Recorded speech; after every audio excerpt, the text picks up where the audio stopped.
Thanks for tuning in with us. I'm here, Limni, with Pastor Sasha and my brother John, and we're so glad that you're here with us. Now we're going to be studying lesson chapter 9, Jerusalem Controversies. John, what did you think about this lesson? Yeah, our focus is on chapter 11, where we find the triumphal entry. And I have to ask, Pastor, what did Jesus accomplish? What was the point of him making this triumphal entry when so many who would praise him the one day would then turn around and yell, crucify him, when the moment came? It's a very good question, John. Let's take a look at some of the wordings here. So Jesus enters Jerusalem. He gets this young donkey. The people give him, this donkey to use. And here is what is happening. So let's read Mark 8, Mark 11, verses 8 and 9. And many spread their coats in the road, and others spread leafy branches which they had cut from the fields. Those who went in front and those who followed were shouting, Hosanna! Blessed is he who comes in the name of the Lord. Tell me, guys, what is Hosanna? I was watching one of your videos a couple months ago, and I understand that it was a word that meant God save us. Correct. Interesting. Very, very important to understand that Hosanna is not just an exclamation of praise. It is request to save. Wow. It is request to save. So what they're doing here, they cut the palm branches. Wow. They place it on the road and they say Hosanna. There's one more element to the word Hosanna here. So save us, please. And it says, basically, they say, save us, please. They exclaim. In the Gospel of Matthew, it says, Hosanna, save us, please. And it says, Son of David. So the people who are putting these branches on the road and saying Hosanna and Hoshiana, basically. That's how you pronounce it. Say Hoshiana, Hoshiana. And there are so many, there is a very traditional, Orthodox Jewish song, which is very popular in Israel. And it's all about, Ana, Elohim Hoshiana. So basically, we beg you, Ana. We beg you, Lord, save us. Wow. So this is basically what was happening. But the main question here is this type of song, which is Israeli Orthodox modern song today, which I sometimes listen. This song is sang on the Feast of Tabernacle. Yes. Ooh. What does the Feast of Tabernacle symbolize? It symbolizes the Israelites living in the wilderness in booths, the Feast of Booths. That's what it commemorates. It commemorates, yeah. That's what it was in the wilderness, the booth. But what is it pointing to? To the time where God will dwell with us face to face. New Jerusalem. New Jerusalem. New Jerusalem. Remember what it says in Revelation chapter 21. Take a look, verse 2 and 3. And I saw the holy city, New Jerusalem, coming down out of heaven from God, made ready as a bride adorned for her husband. And I heard a loud voice from the throne saying, Behold, the tabernacle of God is among men, and he will dwell among them, and they shall be his people, and God himself will be among them. So, as you can see, we have basically a great symbolism, and it's known and it's been believed among the Jews that the Sukkot, the Feast of Tabernacles, is basically symbolizes the new heavenly Jerusalem. Mm-hmm.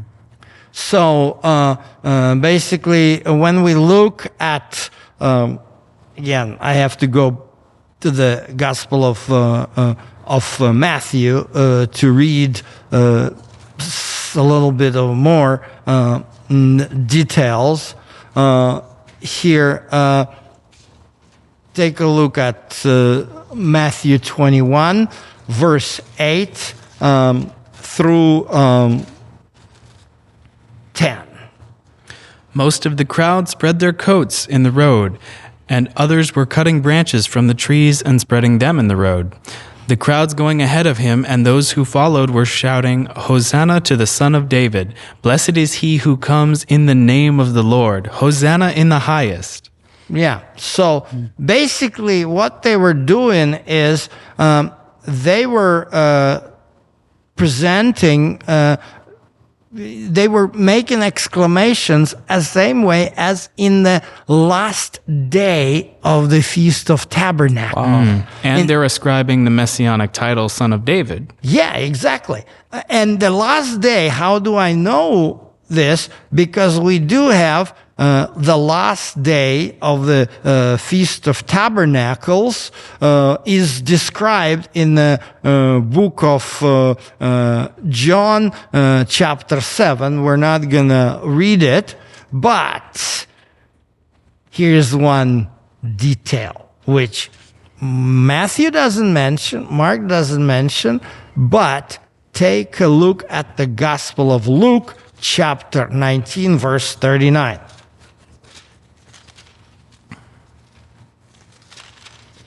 Luke 19:39. Some of the Pharisees in the crowd said to him, Teacher, rebuke your disciples. You see? So, among those who greeted Jesus, there were those who were passionately accepting him as Messiah, the Son of David, and they realized who was he? Yeah. Well, I'm going to omit the discussion now about, how many of those did not realize that before the actual great salvation happens, Messiah had to suffer the death. Of course. And many, when many saw Jesus arrested and things like that, they lost hopes. They kind of lost hopes and stuff like this. But here's the thing. There were these who said, oh, forbid. Yeah. They're like, no, just stop them. Now, I'm curious because, so you're explaining Hosanna, and what it means. And if we continue reading Mark 11, we notice then, before we get to the cleansing of the temple, because remember, the temple was such an important figure in the Jewish culture and religion, in the Messianic hopes. But right before, we find that the fig tree withers. Jesus curses the fig tree. And Pastor, what did the fig tree do to him? Why was he so upset? And what does this say about the response of Israel towards Jesus right after they're saying Hosanna? Well, here's what I would like to make an emphasis. Because we cannot lump all Israel together. Very true. That is going to be a big mistake. How many disciples of Jesus were faithful to him after his death and resurrection and preached the gospel? And who were they? 11 of them. They were Israelites. All of them, yeah. I mean, they were all Jews. All of them are Jews. Well, there were 12 apostles. 12 apostles, yeah. And then there were disciples. And then the multitudes grow and grew and grew and grew. And the church started there in Jerusalem. Yeah, and there was Jews. So but it's not correct to say, oh, the same people first said Hosanna and they said crucified. It is not the same people. So it's a mixed crowd. Yeah, of course, it's a mixed crowd. There were those who said Hosanna, and there were those who were rebuking in Praetorium. Right, and exactly right there were those who said, "Oh, rebuke! You can't do this." Yeah. And of course, in Jerusalem, Jesus was not really welcomed. Yeah. And here I want to make a comparison. Remember, we talked in the previous lessons about Jairus. Yes. And Jairus was ruler of the synagogue. Basically the main person in the city. Yeah. He was not from Jerusalem, but he did accept Christ. Yes. And there were many others like Jairus in Galilee. Well, in Jerusalem, there were, of course, many visitors, and we don't know who was there who put the leaves. But when he comes into the temple, was he well received? And by whom he was not well received? Well, I don't know that he received those who were in the temple very well. He began to driving out those that were buying and selling and profaning the temple. Yeah. By the way, they had money changers. Yeah. And by the way, he did it already for the second time. In the Gospel of John, it says that during the beginning of his ministry, he already done it. And he comes back and they do it again. What was it? We need to clarify. So the main issue there, the temple had its own mafia. And I'm going to be very straightforward that this mafia was treating their own people really badly. So they established such a stringent rules of the animals, because it says that the sacrificial lamb must be spotless. Yeah. But to what point? And so they added traditions and stipulations about what qualifies for the sacrifice. Yeah. Mishnah, and then the further commentary on the Mishnah, the Talmud tells us how these priests were treating the word spotless. They said that they would have an inspection. So let's say you, like in the Old Testament, you bring your own animal, you remember, I'm pretty sure they taught this, if somebody of Israelites, a child sinned, and this little lamb was like a pet, and you take it, and that was a part of this atonement procedure.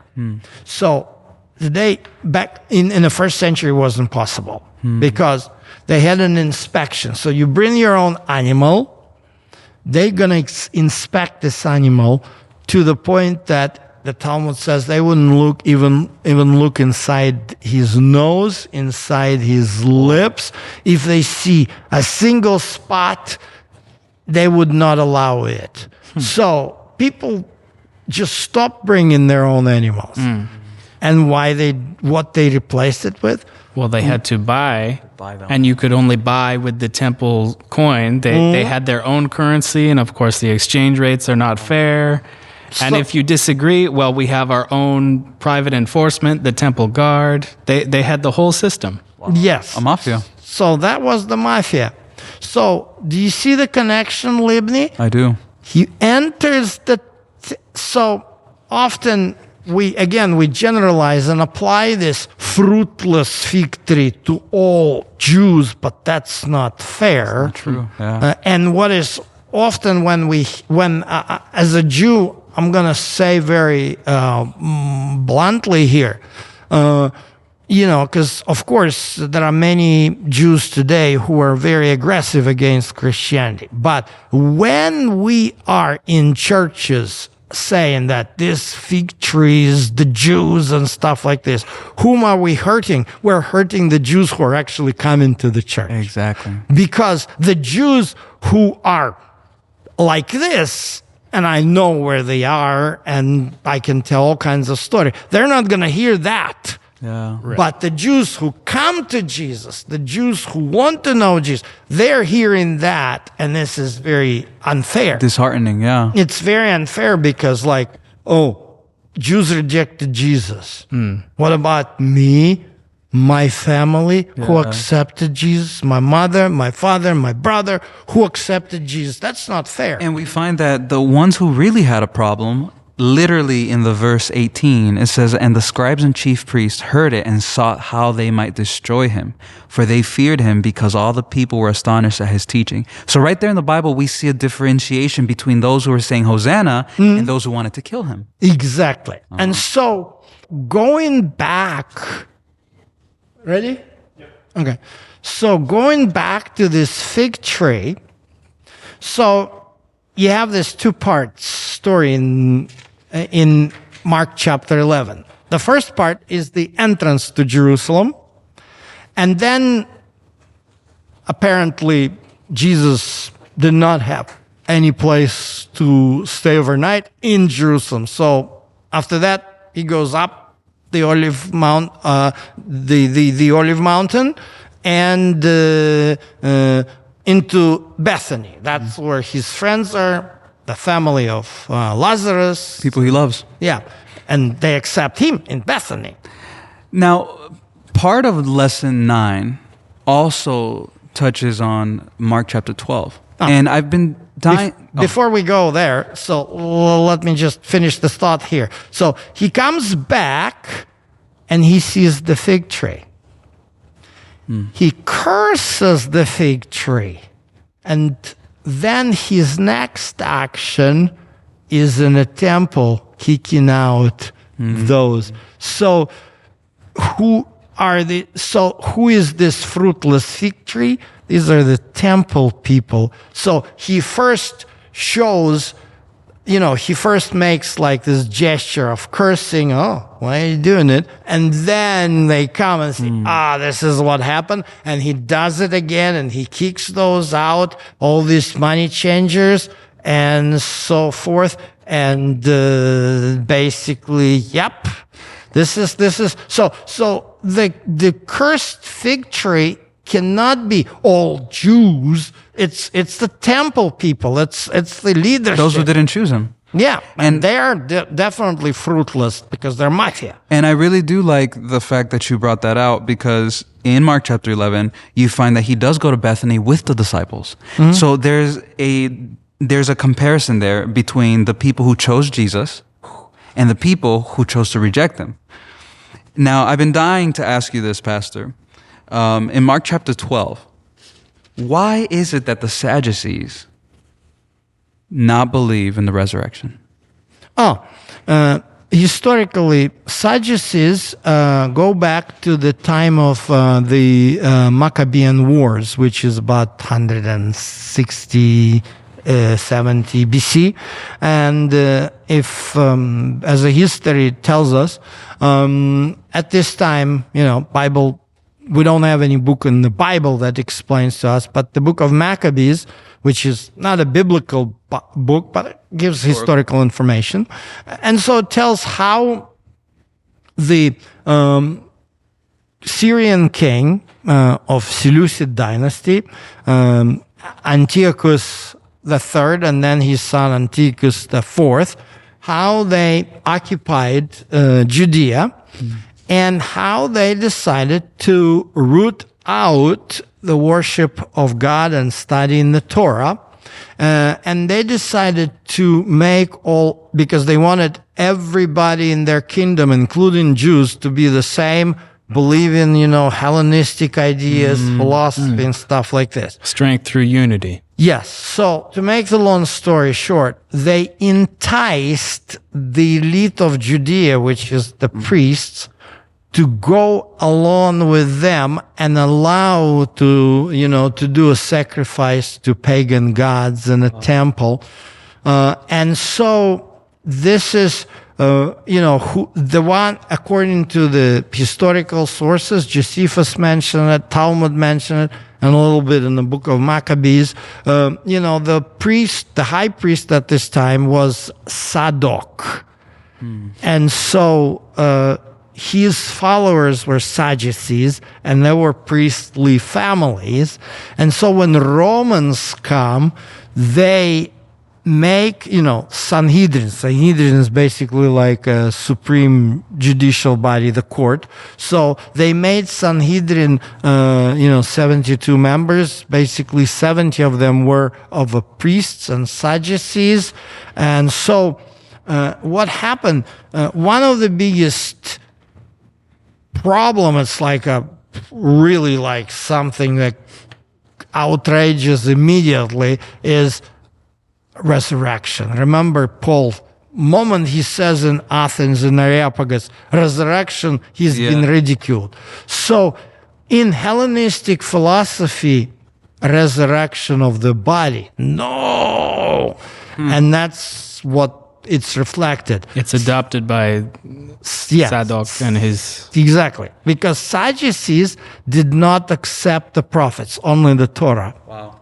And resurrection first is mentioned in Isaiah 26, but they didn't believe in Isaiah. So that is why all Sadducees were Levites, because they were descended from those same priests. Correct. And then the Pharisees, who rose up to try and counter that Hellenistic influence and corruption, they have their own tradition of, let us safeguard the Torah and the prophets. And correct. That was the issue. And so Sadducees and the priests, they definitely wanted to kill Jesus. And the intent is clearly formulated in the Gospel of John, chapter 11.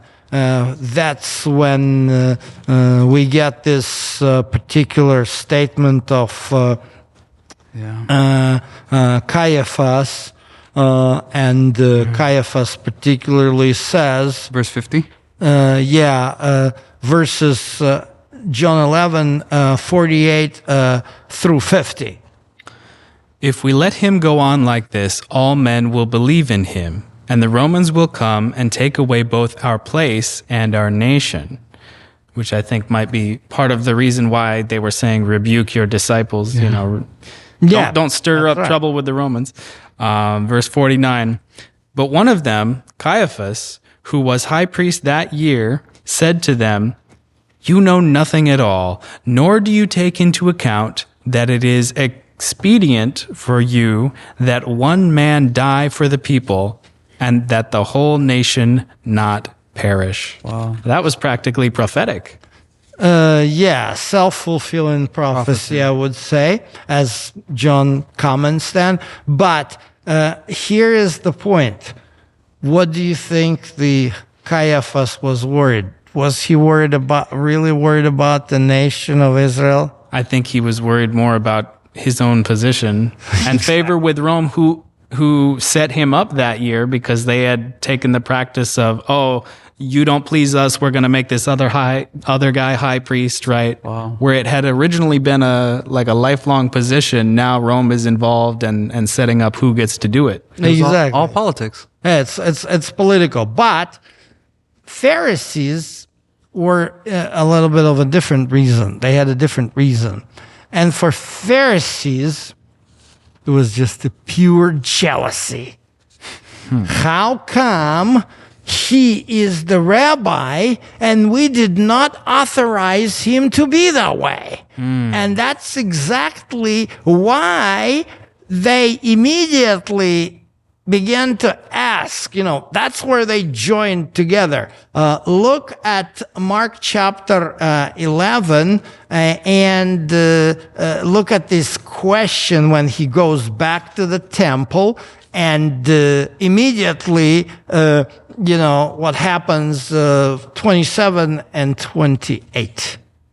They came again to Jerusalem, and as he was walking in the temple, the chief priests and the scribes and the elders came to him and began saying to him, by what authority are you doing these things? Or who gave you this authority to do these things? So, Always authority. It was all about authority. Yeah, but think about this. Let's say here I am a pastor, and as a pastor of this church, I'm responsible for what is spoken from the pulpit. Of course. Let's say when I am not here and my Sabbath is with Pathways Church, somebody, and nobody knows who that somebody is, gets up on a stage, takes the microphone, and begins to speak some kind of teaching, which, and what am I going to ask when I learn about this? What am I going to ask? Who put you there? Yeah. Who put you there? Why Who did no allowed? one stop him? Yeah. Am I right? Yeah. Oh, of course. yeah. Yeah. Minnesota Conference Employee Handbook even has a section on criteria for people that are allowed to give sermons. So this is interesting because then what we find is they were justified in questioning Christ's authority from a practical standpoint. They were like, hey, we're the leaders. Who is this guy who doesn't have any credentials? But the problem was they were also not justified because their hearts were hardened and they were not able to see that Christ was the Messiah. That is exactly true, because how does Jesus, their question was correct. Yeah. But Jesus' answer was also correct. True point. Why do you think he goes and answers verse 30? Can you read it? Was the baptism of John from heaven or from men?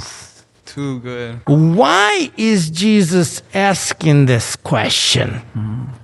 I've been analyzing this and thinking about this, but this question is so clever and intelligent because it literally exposed the heart condition of these leaders. It exposed them because it was obvious that Jesus was from above. Mm-hmm.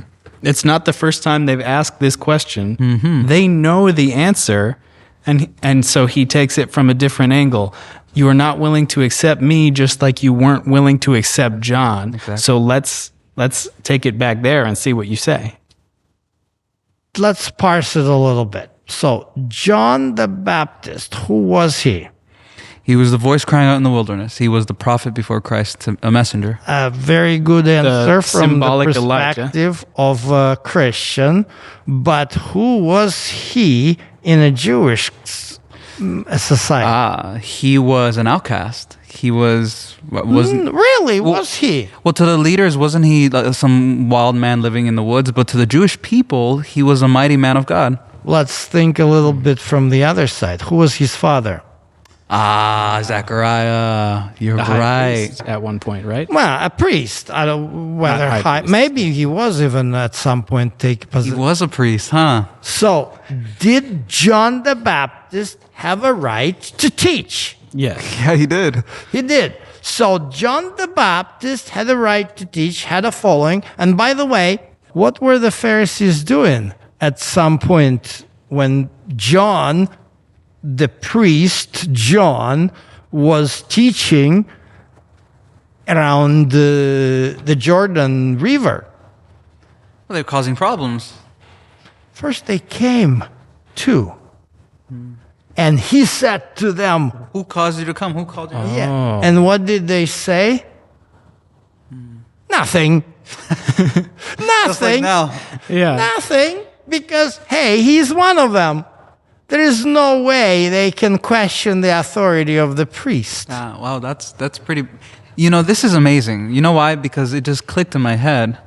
Jesus bringing John the Baptist up, which is a question I was going to ask you, shows how hard the hearts were, because since Zechariah was the father of John the Baptist, and John the Baptist was sanctioning and preaching that Jesus was the one, it completely destroyed the arguments of the Pharisees. So Jesus asked a very direct question, why am I supposed to be authorized by you when John the Baptist, take a look what the reaction was. Read verse 31 and 32.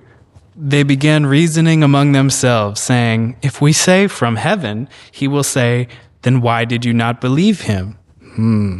But if we say from men, They were afraid of the people, for everyone considered John to have been a real prophet. You see, they were afraid of what? Of which people? The Jewish people, because people the who entire, quite a large number of Jews came and they were baptized and they were accepting and they were seeing Jesus. So, by which authority? That's the problem. They could not outright reject the authority. Even the Sadducees could not outright reject the authority of their own. And honestly, guys, this has been amazing. It reminds us that we also can't defy the authority of Christ. Guys, thank you so much for joining us. We have been having such a blast with you guys. Please make sure to like, share, and subscribe, and tune in next time for Lesson 10.